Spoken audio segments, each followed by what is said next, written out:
Hello, and welcome to my show. It's Debbie Miller, host of Move or Improve with Debbie. And today I'm going to talk about a topic for adult children to consider. Baby boomers want to know, why won't mom throw things away? Why does mom save everything? Or why do your parents save everything? So your folks have lived in their home for many years. And one of the hardest tasks to complete is to sort through years of accumulated memories. They have to decide what to keep, what to sell, what to throw away.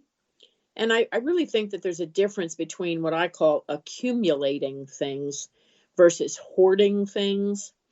People like collectors have a passion for gathering things like side interests like stamps or antiques or model cars or collectibles. Many things can be collected. It's totally up to the individual what they choose to collect. Collections create communities of individuals who share similar passions and interests, and collectors can organize and display their items proudly, showcasing them for others to see. I've seen people who have extensive collections of glass elephants, small miniature elephants. They have Pez containers. They have Raggedy Ann dolls. They have all kinds of things. But a hoarder really is different. A hoarder loses their capacity to show these things that they've collected in an organized way. So instead of having a living space, the home is really a storage facility. And part of the portrayal for habitual hoarders' homes incorporates semi-blocked and blocked entryways and windows that are blocked so that in case of fire, a fire person could not get in safely. It's exceptionally hard to navigate through the spaces from one room to the next without stepping over the mess they've created. Hoarders have the extreme inability to discard worthless objects, and quite often they live in squalor. Most hoarders prefer to be known as collectors rather than hoarders, but even though they have an intense emotional attachment to the items they own, it's still hoarding. Hoarders frequently become isolated in their own homes, and they often suffer from depression and anxiety. And a hoarding disorder can affect people of any age, but especially when you're older if you've been collecting for years and years and years. So the problem of hoarding, though, is widespread. Compulsive hoarding affects approximately 700,000 to 1,000,000 people just in the U.S. And there are hoarders and collectors and accumulators that I've had experience with over my career. It's an interesting topic, and I'll share information with you that I've learned over the years, and maybe you can help mom understand why she doesn't throw things away.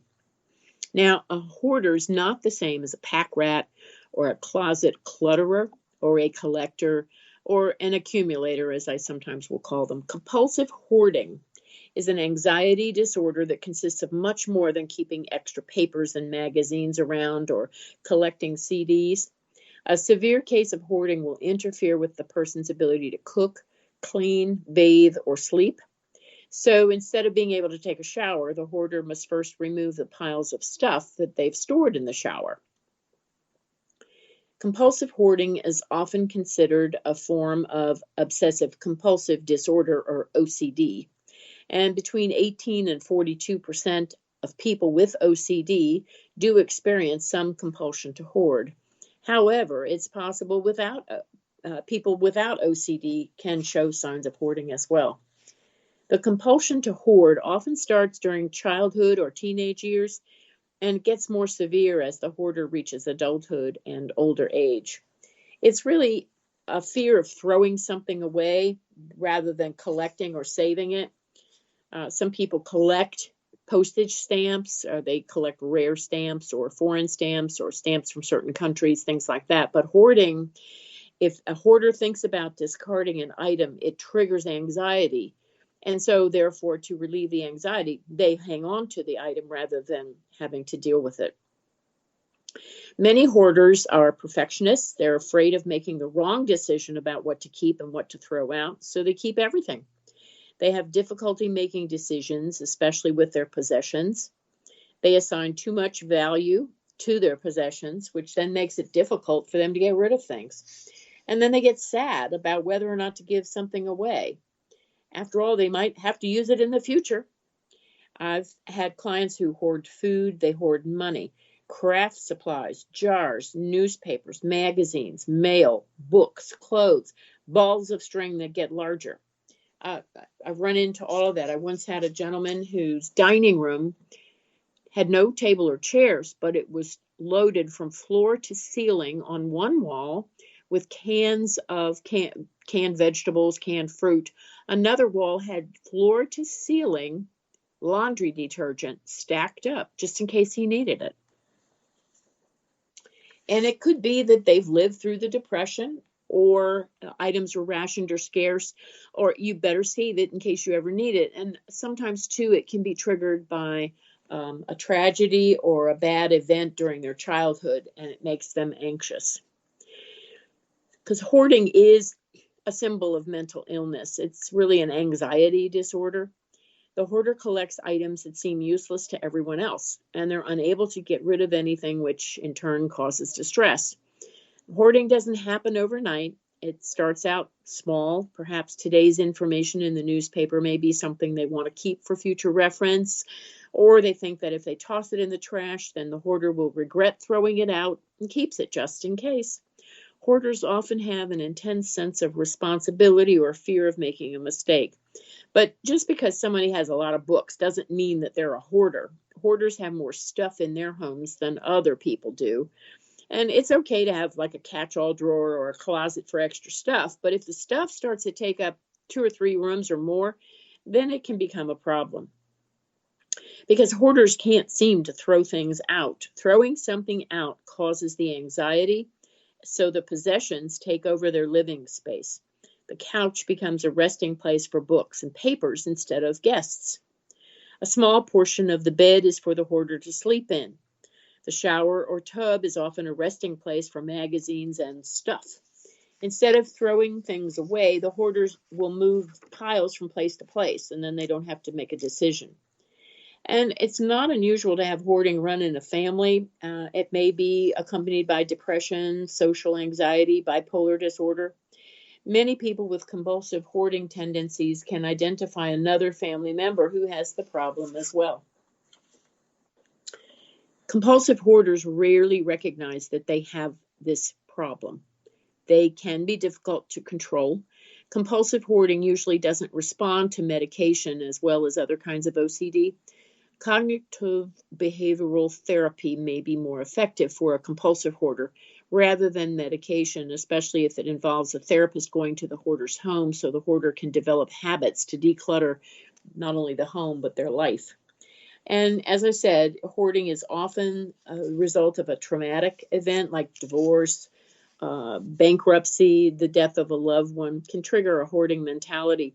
It's a way to avoid the grieving process because it allows the hoarder to work through the pain of their trauma.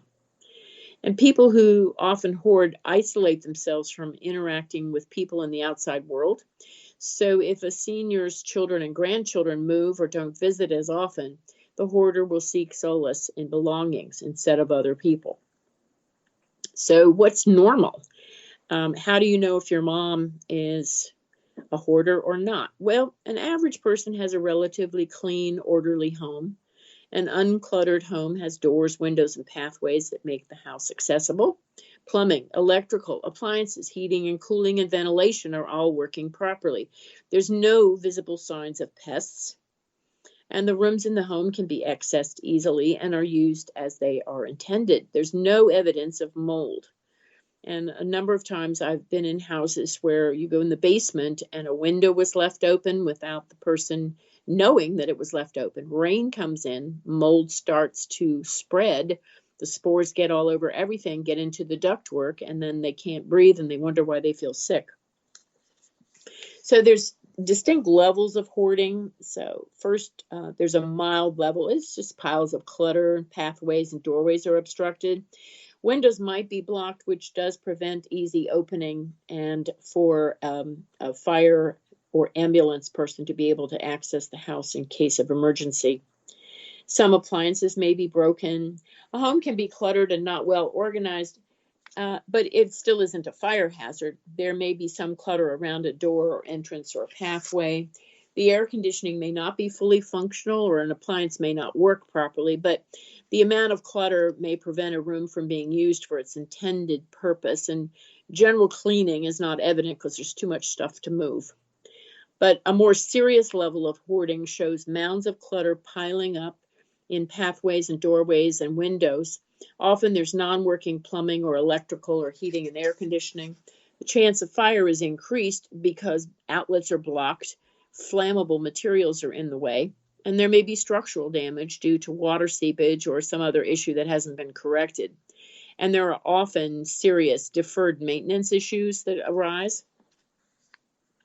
But extreme levels of hoarding, like you see on TV, can really be life-threatening. The problem has to be addressed as soon as possible because you need to prevent injury or sometimes even death.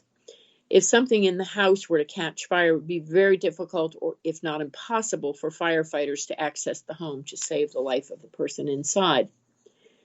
Large quantities of clutter are everywhere. Exits and pathways are blocked to the point where it's very difficult to navigate through the home.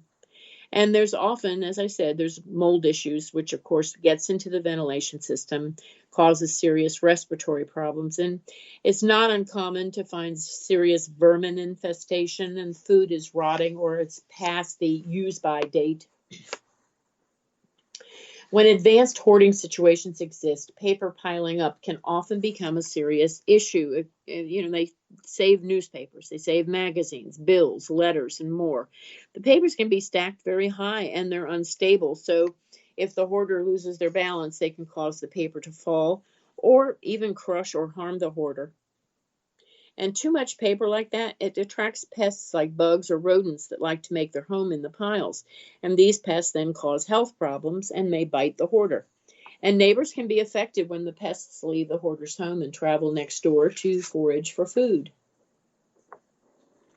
Paper hoarding can lead to neglect of many home systems that are necessary for a comfortable living environment. And if too many papers are stacked up in the kitchen, for example, a hoarder may not be able to use the stove or access the refrigerator or sink. A hoarder may not be able to use the bathroom easily because there's stuff in the sink or the bathtub. I once had a lady who had to literally walk sideways to get from the front door through the living room, through the dining room, and into the kitchen so we could sit down and chat. The kitchen table had one small square just big enough for her to put a plate or a cereal bowl, some silverware, and a coffee cup. Otherwise, everything in the kitchen was stacked very high with papers and books and things that she didn't even know what they were. So since clutter takes up space in your home, it can be costly. If it's filled with boxes and bags and miscellaneous items, then it's really not being enjoyed. So if you make the mistake of renting one or more storage spaces, then added cost to store those items adds up significantly. Shopping may be therapeutic, or maybe you just want the latest gadget, but that pile starts to pile up and be duplicated. Important documents can disappear from sight. I once had a lady who had lost her passport 7 years before, and we finally found it. It was in one of the bedrooms on one of the beds.